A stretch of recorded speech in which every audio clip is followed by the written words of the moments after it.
I'm back, and now we're going to do the how far equation. Can you guess what it does? It tells you how far you travel. And so the formula is going to be r. Now remember, this is the distance that you travel. So r is the distance, and it's going to be equal to, now notice it still has v sub I, just the same way that this one up here had v sub I. But it's times t. Now do you notice that I put a hook on my t? So that's so that you don't mistake it for the plus symbol. Okay? And then notice that it also depends on a, and it also depends on t, the same way that this one did.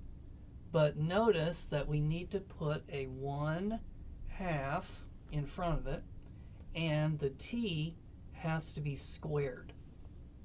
So the formula is a little bit more complex than this formula up here, but notice it depends on the same three variables. It depends on how fast were you initially going, depends on what your acceleration was, and it also depends on time. Now, be very careful, because students have a tendency to do this on the exam, and they forget to put the t in there.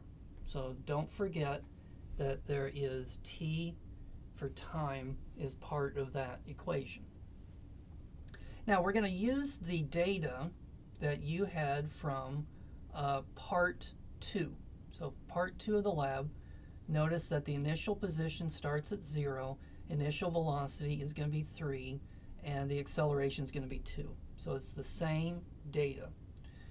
And what we're going to do this time is calculate the distance that the man is going to move. Now he's going to move and he's going to hit the wall, remember?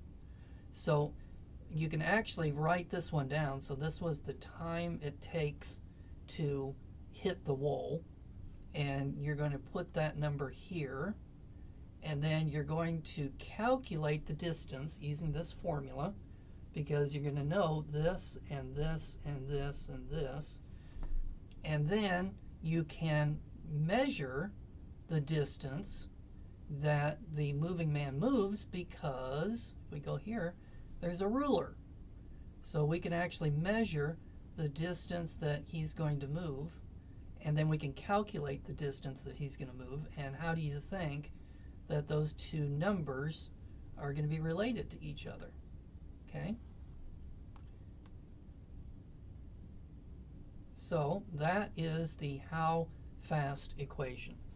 So we're moving quickly through this lab. So now we're ready for part 4, which I will talk about in just a moment.